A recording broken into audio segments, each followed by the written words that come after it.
Everybody ready?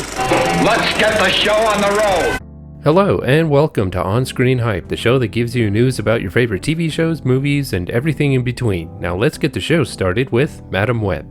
Mike Epps, known to star in the Friday movies, the Resident Evil movies, and Dolomite Is My Name, is the latest actor to be added to Sony's Spider-Man universe in the film Madam Web. No word has been disclosed yet on the role that he will play. Michael Bay's production company Platinum Dunes has found a new home. Known for directing films such as Bad Boys, Transformers, and his latest film Ambulance, Michael Bay has reunited with producing partner Brad Fuller to bring Platinum Dunes to Universal Pictures. Platinum Dunes has been known for producing films of The Purge, Ouija, and A Quiet Place. And now that they're partnered with Universal Pictures, they hope to make many more films for years to come.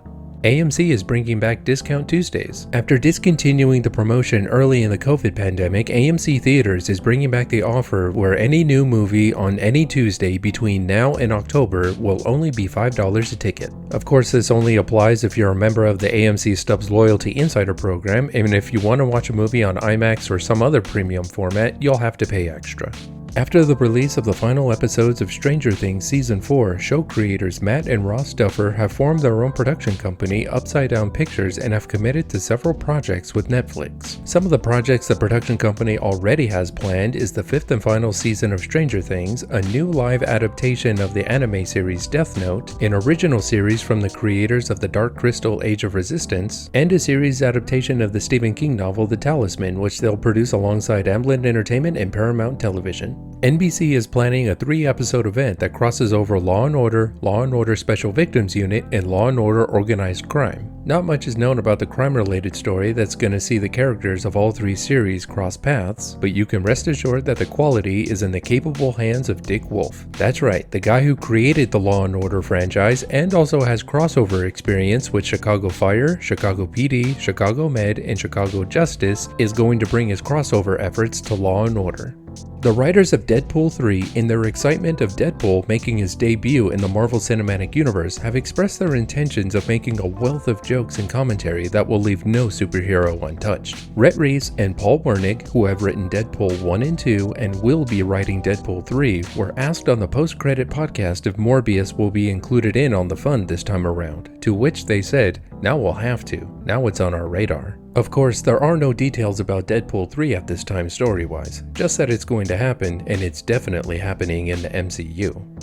Fans of the show Smallville will be glad to know that stars Tom Welling and Michael Rosenbaum have teamed up for a weekly commentary podcast where they watch every single episode of the Superman-based series. On the podcast, they promise to discuss their experiences with friends, fans, and co-stars, so you can expect to see guest commenters who are also on the show sharing their stories and thoughts. The podcast, which will be called Talkville, premieres on Wednesday, July 13th, and will drop a new episode every Wednesday after.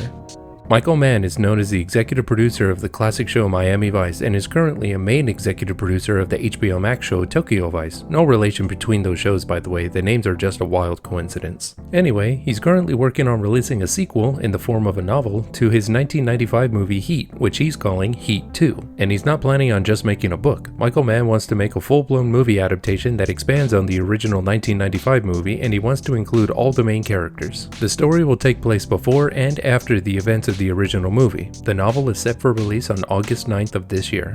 The upcoming sequel to Kingsman, which is set to be the final installment of the franchise, has been updated as nearing production and will begin filming next year. On the Jess Cagle podcast on SiriusXM Radio, Kingsman star Taron Egerton gave an update. Quote, "My understanding is that we are to be shooting the 3rd installment in my saga, I believe next year. But don't listen to what I say because I don't really know. They're grown-up decisions." Not much is known about the exact story, but what is known is that there is a script and the overall plot will center on the relationship of Eggsy and Harry, so maybe we can expect to see a return of Colin Firth. Also, Matthew Vaughn will be coming back to write and direct, making this a complete streak where he writes and directs every single Kingsman film. Nicolas Cage is working on a new TV series called Highfire, which has just found its place at Paramount+.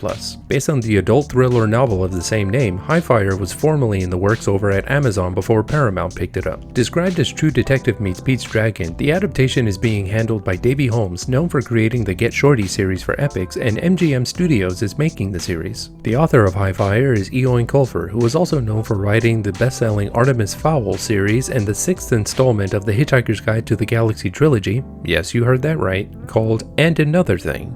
Principal photography has wrapped on the upcoming horror film Cuckoo. Directed by Tillman Singer, the movie now has more actors in the cast, including Hunter Schafer, most recently known as Jules Vaughn in Euphoria, Dan Stevens, known as Tom in I'm Your Man, and Jessica Henwick, who played Colleen Wing in Marvel's Iron Fist. Not much is known about this movie besides the release, which is scheduled for sometime in 2023. To give an update to the reboot of Quantum Leap, not only has NBC given a full series order, still don't know how many episodes, but now a detailed plot summary has been announced. It's been nearly 30 years since Dr. Sam Beckett stepped into the Quantum Leap Accelerator and vanished. Now, a new team led by physicist Ben Song has been assembled to restart the project in the hopes of understanding the mysteries behind the machine and the man who created it. Everything changes, however, when Ben makes an unauthorized leap into the past, leaving behind the team to solve the mystery of why he did it. At Ben's side throughout his leaps is Addison, who appears in the form of a hologram that only Ben can see and hear. She's a decorated Army veteran who brings level-headed precision to her job.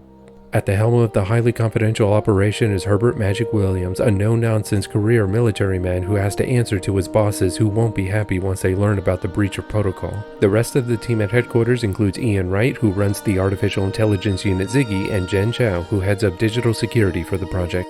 As Ben leaps from life to life, putting right what once went wrong, it becomes clear that he and the team are on a thrilling journey. However, Addison, Magic, Ian, and Jen know that if they're going to solve the mystery of Ben's leap and bring him home, they must act fast or lose him forever.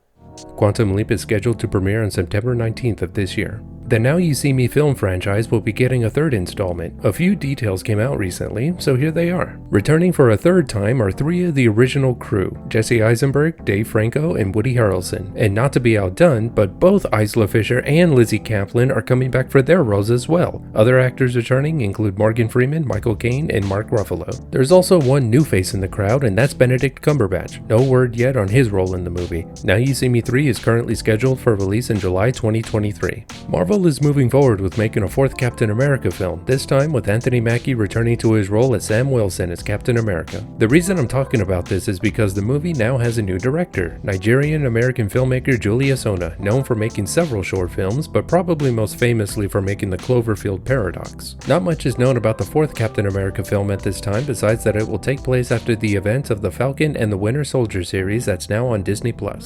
Animation legend Genndy Tartakovsky, known for his work on Dexter's Laboratory, Hotel Transylvania, and Samurai Jack, among many others, is finally going to work on an animated movie he calls Fixed. In an interview with Entertainment Weekly, where he talked about his most recent work, the second season of Primal, Tartakovsky mentioned how Fixed will go. Quote, "The rated R 2D animated movie about a dog who finds out he's gonna get neutered in the morning, and what does he do with his next 24 hours? No release has been set yet, but Primal Season 2 is scheduled for release on July 21st. Marvel's upcoming Disney Plus series Echo will finally see the return of both Daredevil and Kingpin. It has been confirmed that Charlie Cox and Vincent D'Onofrio from the Daredevil series, which used to be on Netflix and is now on Disney Plus in all its TVMA glory, are returning to their roles for the Hawkeye spinoff that surrounds the character of Maya Lopez. It's reported that part of the plot of Echo will have Matt Murdock searching out a former ally, and if the Weekly Planet podcast is correct, that ally will be Jessica Jones, and if that's true, we can also expect to see the return of Kristen Ritter in that role, if not just a mere mention. No other details of Echo are known at this time.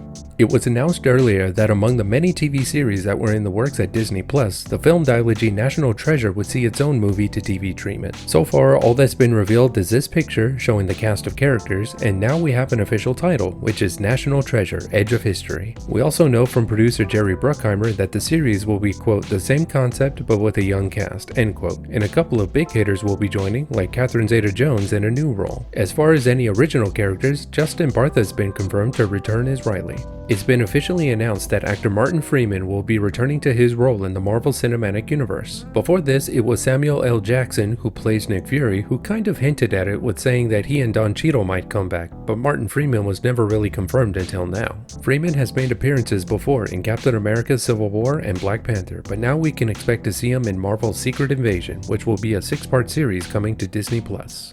In other Marvel news, Natalie Holt, who composed the musical score for the first season of Loki, will be coming back to continue composing the score for season 2. The American remake of the South Korean film Train to Busan, which will be called The Last Train to New York, has had its release date rescheduled. Instead of the original date of April 21st, 2023, it has now been moved to be determined. Seriously, there is no replacement date as of yet, it's just been pushed to sometime later. Hulu has officially renewed the series Only Murders in the Building for a third season. Yeah, that's the story. There's a third season coming. An update has been given on HBO Max's animated adaptation of DC's Legion of Superheroes, and that update is, there's a script. Writer Brian Bendis shared on Instagram that there's not only a script, but a third draft. This means that there's continued work on the show and that it's still in the works. There is no release date yet for the adult animated show coming to HBO Max. Neon and Universal Pictures have announced release dates for Brett Morgen's Moonage Daydream, and they are as follows. Theatrical release will be on September 16th, 2022 globally, and then March 2023 for Japan. No reason on why the late Japanese release. There will be an IMAX release, but only in select territories. As for streaming and cable, the movie will be released by HBO Documentary Films in North America in the spring of 2023. The movie treatment of Amy Winehouse's life is finally gearing up to start. After years of writing, the production company Studio Canal is said to have started the process with the director of the first 50 Shades of Grey film, Sam Taylor Johnson. Executive producing the film will be Alison Owen, Deborah Hayward, and Tracy Seward. The plot of the movie, which is called Back to Black, is pretty straightforward, following the life of Amy Winehouse as a jazz singer in North London all the way to becoming a Grammy-winning artist while battling drugs and alcohol. In other news, Apple TV Plus has renewed the show Loot for a second season. Kevin Bacon has joined an effort to produce and host a new quiz show called Lucky 13. The show is said to be a one-hour show of a high-stakes general knowledge quiz similar to Who Wants to Be a Millionaire. Also behind the show are David Schiff and British hosts of the UK version of Millionaire, Claudia Rosencrantz and Adrian Wolfe. Kevin Bacon's hosting will be shown in international English-speaking markets, while the other hosts will cover the non-English-speaking versions. Altogether, the show is in talks to broadcast in the UK, the United States, Europe, the Middle East and North Africa, Australia, and Asia. And now for the on-screen hype picture and poster gallery.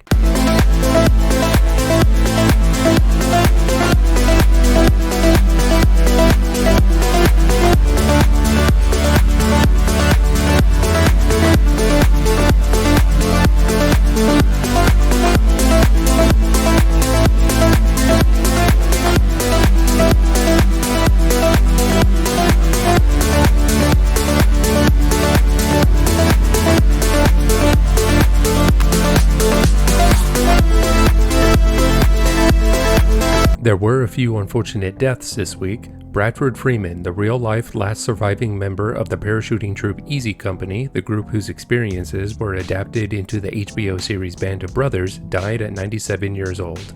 Gregory Itzin, the longtime character actor known in films like Lincoln, The Ides of March, Fear and Loathing in Las Vegas, and the various Star Trek shows like Voyager, Enterprise, and Deep Space Nine, died at 74 years old. Tony Sirico, known famously for playing the gangster Paulie Walnuts on the HBO series The Sopranos, died at 79 years old. And lastly, Monty Norman, the legendary film composer who is known for writing the most famous James Bond theme of all time,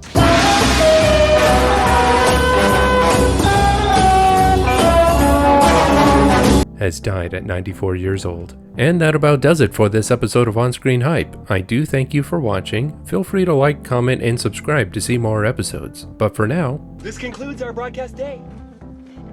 Click.